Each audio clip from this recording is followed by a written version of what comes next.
Allez, aujourd'hui, seconde vidéo sur ce compteur GPS pour vélo IGP Sport IGS 800. Et si vous n'avez pas encore vu la première vidéo dans laquelle on le découvre ensemble, je vous invite dès maintenant à aller la voir. Il y a quelques petites révélations assez croustillantes dedans.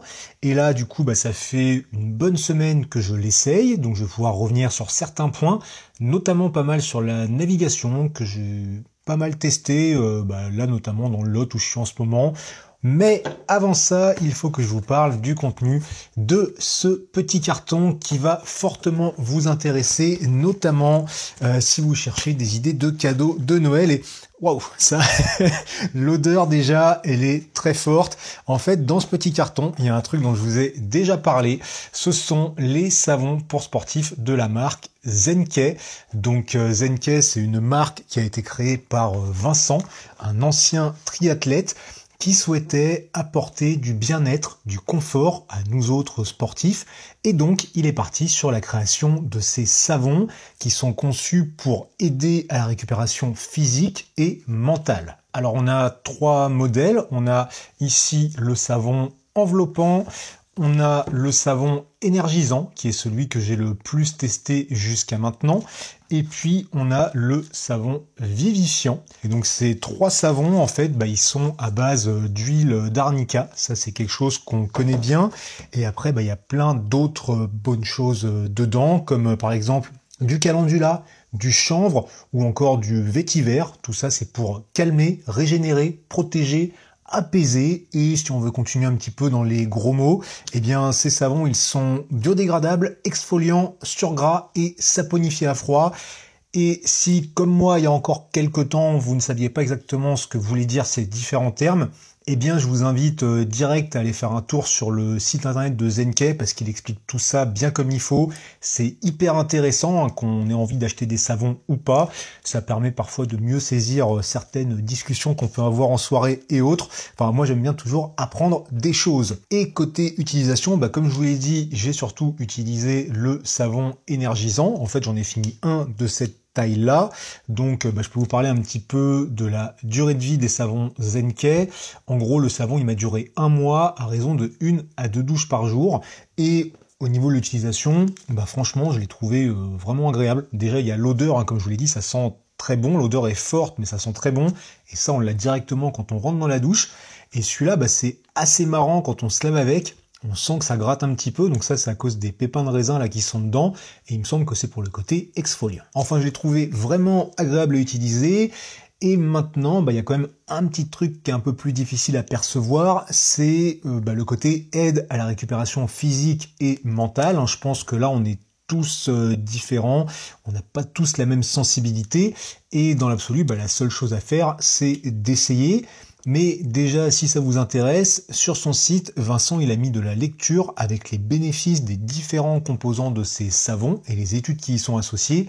Et ça aussi, c'est hyper intéressant à lire. Et si la marque s'appelle Zenke, c'est parce qu'en fait, c'est le verlan du mot Kaizen, un mot qui vous dit peut-être quelque chose, notamment avec la sortie récente d'un documentaire d'un certain Inoxtag, un mec qui allait faire une petite rando dans la neige là sur une colline. Et l'idée derrière le mot Kaizen, en fait, c'est de faire plein de petites améliorations sur plein de petits trucs, histoire d'arriver à quelque chose de mieux dans la globalité. Pour cette fin d'année, Vincent a créé différents packs avec ses savons et le petit étui là qui est vraiment sympa. Ça, c'est parfait si vous cherchez des cadeaux de Noël utiles et made in France. Je vous mets le lien du site dans la description avec aussi un petit code promo. Revenons-en à notre IGS 800 de IGP Sport. Je viens d'appuyer sur le bouton, il va démarrer. Vous allez voir, ça va très vite. Ça déjà, c'est un point positif. Voilà, très rapide à démarrer. Ensuite, il est très fluide à utiliser. Ça déjà, c'est quelque chose que je trouve très bien. Et apparemment, je suis pas le seul parce que dans les commentaires de la première vidéo, vous êtes plusieurs à m'avoir dit que vous étiez plutôt satisfait, voire très satisfait de ce compteur. Dans l'absolu, il y a de quoi, tout dépend des attentes de chacun, mais il est loin d'être mauvais, sauf beaucoup sur la partie navigation, on voit ça tout à l'heure, et puis quelques autres petits trucs.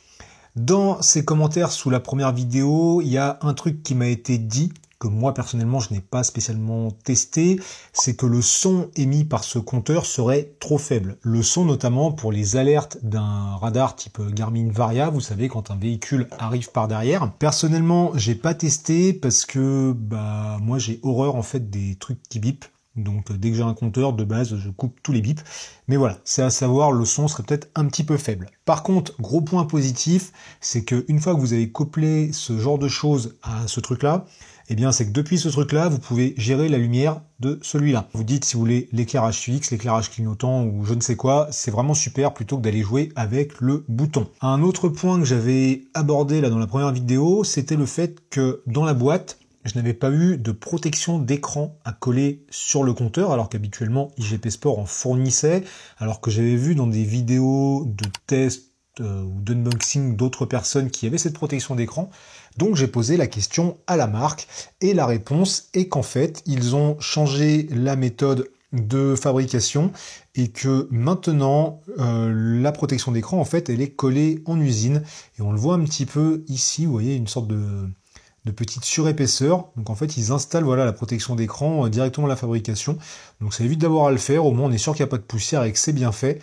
Donc dans l'absolu, j'ai envie de dire, c'est pas mal et au moins c'est protégé et c'est costaud. Un petit truc, que j'ai remarqué, c'est qui est sympa. C'est si vous allez dans un widget ou dans les réglages ou quoi, en fait, vous pouvez swiper comme ça pour revenir en arrière. Ça, je trouve que c'est vraiment pratique à l'usage, en fait. C'est encore un truc qui est bien pour la navigation en tactile, sachant qu'on peut aussi tout faire avec les boutons, et vraiment, ce mélange bouton et écran tactile fonctionne très bien. C'est le meilleur des deux mondes, ça c'est top. J'avais parlé du démarrage automatique. Vous savez, quand vous commencez à rouler, en fait, vous pouvez lui dire qu'à partir d'un certain seuil de vitesse, donc soit 0 km/h, soit plus, eh bien, il lance l'enregistrement tout seul. Et j'avais dit que ça ne fonctionnait pas quand je l'avais réglé à 2 km/h.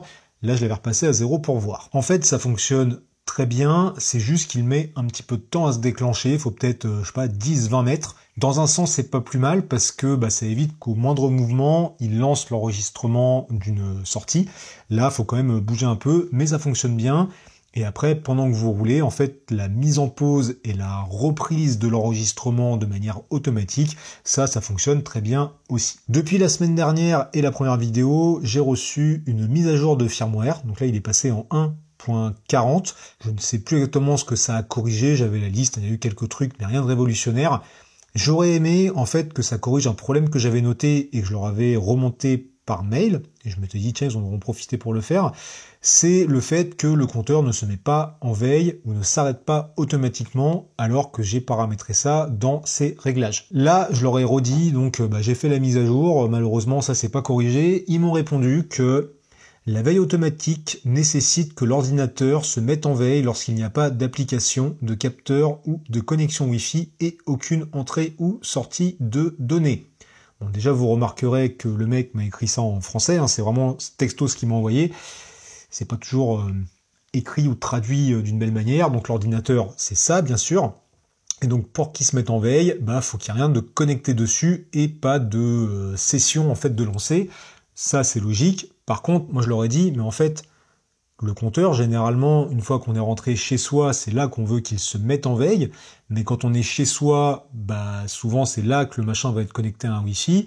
Et généralement, il reste sur le vélo, sur lequel il y a des capteurs. Donc forcément, il reste connecté au capteur. Donc c'est stupide. Le truc se mettra jamais en veille. Donc voilà, je sais pas si un jour ils feront quelque chose. Mais en attendant, ça fait chier. Au passage, je peux vous reparler tout de suite des traductions. Je vous avais montré, il y a des trucs qui sont pas toujours très bien traduit, que ce soit dans le compteur ou dans l'appli. Je sais pas comme ça si on peut trouver des trucs un petit peu au hasard. Je vous avais montré notamment dans le niveau de forme, vous voyez, il y a 2 fois endurance, il y a 2 fois puissance aussi, donc qui doit avoir des significations différentes. Il y a des trucs aussi parfois dans les paramètres. Alors globalement, on sait où on va, mais par exemple ici, capacité de conduite. Bon, ça en fait c'est notre état de forme globalement, c'est un peu l'état de l'entraînement. Mode de conduite, ça ce sont les écrans de données. Vous voyez, à chaque fois ils mettent choisir pour par exemple la sélection d'un mode ou quelque chose comme ça. Bon, on s'y retrouve, mais ça pourrait être beaucoup mieux et je leur ai proposé, pourquoi pas, de les aider sur la traduction, ou alors c'est eux qui m'ont dit envoyez-nous les trucs à traduire, on va modifier. Je leur ai dit ouais, je veux bien, par contre c'est pas gratuit, que je vais pas non plus faire votre taf. Il y a un moment, si vous voulez faire quelque chose de propre, faut investir un peu pour vendre un appareil vraiment bien traduit.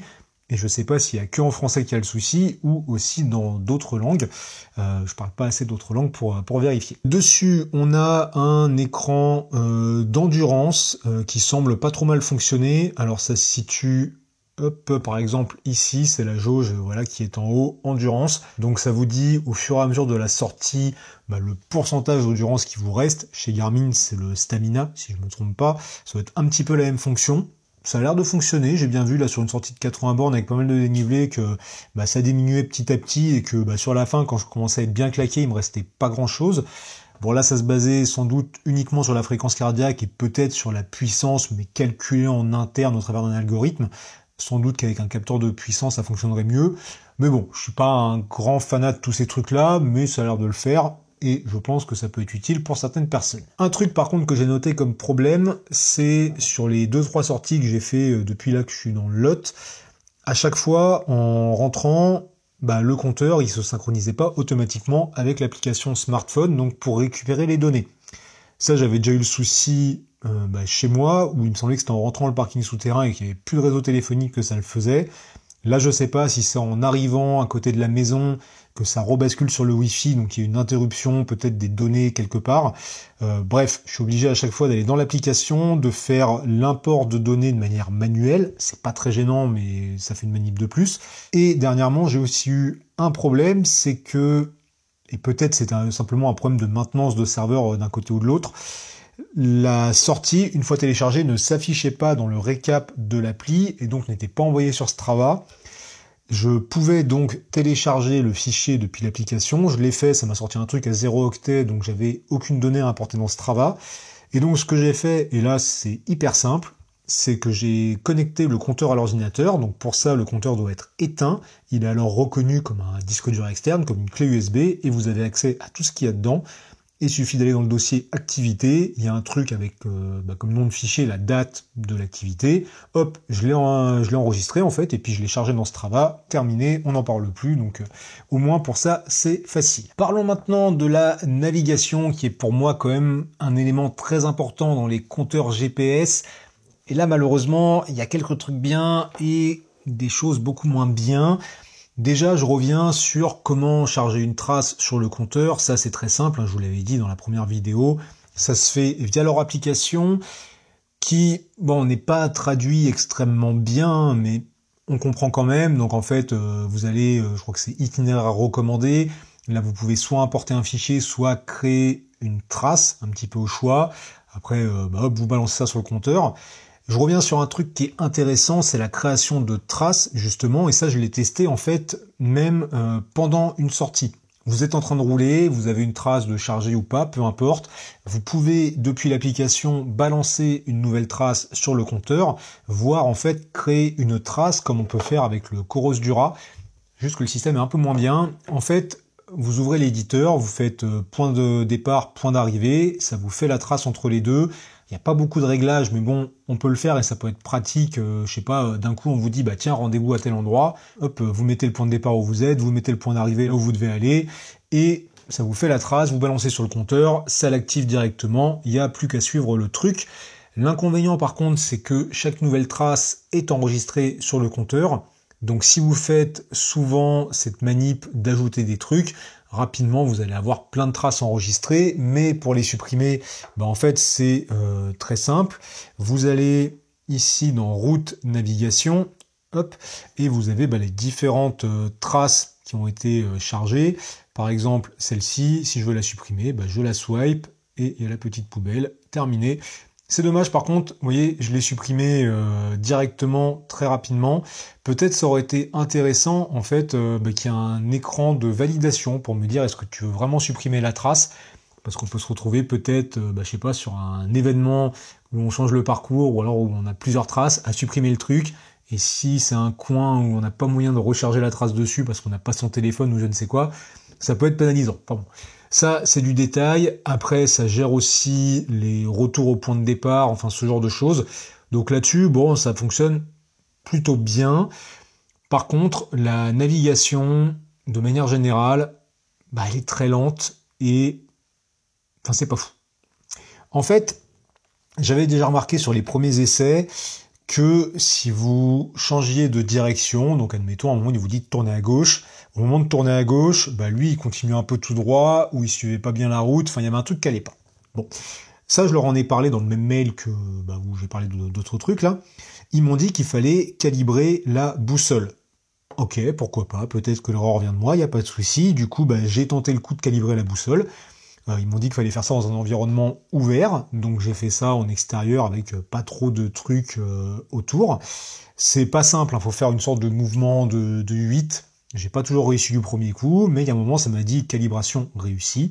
Je suis parti rouler, et au début ça me semblait quand même un peu mieux. Ça a l'air de mieux suivre les courbes et tout, mais c'était pas non plus tout le temps vraiment ok. J'ai quand même manqué parfois certains virages, aussi à cause d'un autre problème dont je vous reparle après. Et pour une autre sortie, je me suis dit, tiens, je vais refaire la calibration sur un endroit encore plus ouvert. Donc je me suis mis à un endroit où vraiment autour, j'avais pas de bâtiment, j'avais rien. J'ai refait cette calibration, et là, limite, je me suis retrouvé avec quelque chose d'encore pire, ou alors je me suis rendu compte encore d'un autre problème, c'est qu'en fait, il est en retard par rapport à votre position réelle. Sur cette seconde sortie, après avoir calibré la boussole, j'ai manqué beaucoup de changements de direction, parce qu'en fait, le truc était peut-être 10-20 mètres en retard sur moi, ou du moins avait 1 ou 2 secondes de retard, et donc quand je passais l'intersection à laquelle je devais tourner, lui il était encore un petit peu avant. Là c'était hyper pénalisant, vraiment très chiant. Donc bon, je suis pas sûr que calibrer la boussole ça puisse résoudre tous les problèmes, ça aide quand même pour l'orientation du truc. Après, je me suis dit, est-ce que ça aussi, ces problèmes sont pas liés au mode de réception de satellite choisi? Vous savez, il y a un truc avec double fréquence, tout ça, simple fréquence, et là je l'avais mis en mode intelligent pour, en fait, il commute entre les différents modes selon les situations. J'ai fait des essais aussi de changement de ce mode en cours de sortie, et j'avais l'impression que parfois, genre en le mettant en double fréquence, donc normalement ce qui est le mieux, c'était pire, et que quelquefois en rechangeant de mode, c'était encore pire. Alors est-ce qu'il raccroche moins bien les satellites? Je sais pas, il y a vraiment un truc à corriger, et entre le décalage et parfois la latence à tourner, ouais, il y a vraiment un souci. L'autre souci que j'ai noté, c'est l'auto-zoom en fait qui fonctionne pas bien. L'auto-zoom, c'est en fait vous pouvez sur l'écran carte, je vais vous montrer tout simplement, ça va aller plus vite, vous pouvez choisir le niveau de zoom sur la carte, et ça fonctionne très bien. Donc soit avec le bouton ici vous pouvez boucler, voilà, vous dézoomez et normalement à un moment ça va rezoomer, hop, et après vous faites aussi avec les plus et moins, il n'y a pas de souci. Ici ça fonctionne pas en multipoint, par contre si vous activez ça, ici vous pouvez en multipoint zoomer, dézoomer, ok, vous déplacez sur la carte. Alors quelquefois il met un peu de temps à recharger les zones à côté, mais vraiment ça fonctionne bien, enfin ça c'est agréable à utiliser. Par contre, si vous définissez un niveau de zoom très très proche, vous vous dites, arrivé sur un virage, il va garder ce niveau de zoom pour bien voir où faut aller, surtout sur un changement de direction multiple, on va dire, qui s'enchaîne. Et avec l'auto-zoom, en fait, je sais pas pourquoi, tout de suite, il redézoomait et il me changeait jamais de niveau de zoom. Alors que par mail, le gars m'a dit, à quelques mètres du virage, ça revient à l'échelle la plus basse, en fait, pour mieux voir le truc. Moi, il y a des endroits, j'ai loupé des changements de direction parce qu'il y avait un enchaînement de virages et le truc, il dézoomait, il voulait pas se remettre. Résultat, j'ai désactivé l'auto-zoom. Ça, pour le faire, en fait, c'est un peu tricky. Faut savoir qu'il y a plein de modules, plein de paramètres différents, plein d'endroits pour le faire. Vous devez aller ici, paramètres de la carte, et l'auto-zoom, il est là. On l'active, on le désactive. On peut voir ici aussi le truc DEM. Je sais pas ce que c'est, il faudrait que je teste. Enfin voilà, il y a des petites choses comme ça, comme je vous disais, les traductions et tout, où c'est un petit peu obscur. Encore un point au niveau de la navigation, c'est le recalcul d'itinéraire. Bon, là, j'ai même plus les mots. Le recalcul d'itinéraire. Bon, j'ai essayé sur différentes traces, surtout à un moment de m'écarter pas mal de ma trace. Il mettait des flèches rouges pour dire, tiens, ton truc il est par là-bas. Et le recalcul, j'ai l'impression qu'il y a un moment, il recalcule plus ou moins un itinéraire, mais qu'il ne le remet pas directement sur là où on est, il le remet à la prochaine intersection. Donc on roule et hop, d'un coup on voit un trait vert et c'est là qu'il faut reprendre la trace. Et il y a des fois, en m'écartant beaucoup trop de la trace, bah là, il recalculait plus rien. Il me disait que j'étais hors parcours, et puis il me mettait la flèche rouge pour m'indiquer la direction de ma trace, mais il recalculait rien. Encore un point qu'on a quand on lance une trace, c'est tout ce qui va être les ascensions. Donc, s'il y a un petit peu des côtes sur votre parcours, bah déjà, il va vous faire une liste des montées. Donc, soit vous y accédez, en fait, avant de lancer votre trace. Par exemple, si je charge celle-ci, la dernière que j'ai faite, il me semble. Ici, vous avez aperçu de la montée. Voilà, vous avez vos différentes traces. Vous pouvez consulter un petit peu le profil des différentes côtes. Donc ça, c'est bien. Et en fait, vous avez ce même écran qui est accessible pendant votre sortie, sauf qu'il n'est pas cliquable. Vous avez la liste, mais vous pouvez pas défiler dedans, ou alors il y a un truc que j'ai manqué quelque part. Et après, quand vous attaquez une côte, eh bien, il vous démarre l'ascension. Donc automatiquement, il vous bascule sur l'écran d'ascension. Moi, j'aime pas que ça bascule automatiquement, parce que si c'est un endroit où vous devez tourner, du coup vous n'avez plus la map et vous pouvez louper un changement de direction. Donc rapidement il faut swiper pour retourner sur la carte. Moi j'aimerais mieux que simplement ça me fasse une notif comme quoi ça démarre. Peut-être que ça l'a fait, hein. C'est vrai que j'ai désactivé certaines notifs et qu'ensuite j'aille moi-même sur cet écran Ascension. Après l'écran Ascension est pas mal, vous avez le profil, un code couleur pour vous dire si c'est plus ou moins dur et ce genre de choses, et vous avez un décompte des montées. Par contre, quand vous avez fini une ascension, il ne vous dit pas que la côte, elle est terminée. Ça, c'est vrai que Garmin le fait, par exemple. Ça pourrait être sympa que ça le fasse aussi. Et le plus gros problème que j'ai remarqué là, c'est que sur l'écran carte, en bas, vous avez le profil aussi avec le pourcentage de pente actuel qui est totalement différent du pourcentage de pente affiché sur l'écran d'ascension. Il y a des fois, j'étais dans des trucs à, 10-15%. Sur la map, ça me marquait 2%. Alors que clairement, je sentais bien que c'était plus. Voilà un petit peu où j'en suis de mes essais actuels de ce IGS 800. Je vais continuer encore de l'essayer un petit peu, mais là, il faut aussi que j'attaque le test du Tuna Vorok. Ça, je vous en avais déjà parlé il y a quelques temps, j'ai toujours pas commencé à le tester, mais là, il faut vraiment que je m'y mette. Le IGS 800, je suis assez mitigé. Franchement, il y a des choses bien dedans. Il est fluide, il est sympa à utiliser, il est facile, c'est rapide. Au final, ça reste fiable. La navigation, elle est quand même très en retrait. Après, l'affichage, il est cool, hein. Franchement, l'écran, il est beau, on peut bien personnaliser les trucs, il y a tous les petits graphiques, en fait, comme ça, qu'on peut afficher, qui sont vraiment bien, hein. Il y a vraiment des bonnes choses, mais il y a cette navigation qui pêche, il y a la qualité de fabrication aussi qui est bonne, je trouve que vraiment, il est chouette, l'autonomie a l'air bonne, mais pour un peu moins cher, moi, j'aurais tendance à recommander plutôt le Coros Dura. Celui-là, c'est 289 €, celui-là, il doit être à 359, si je me trompe pas.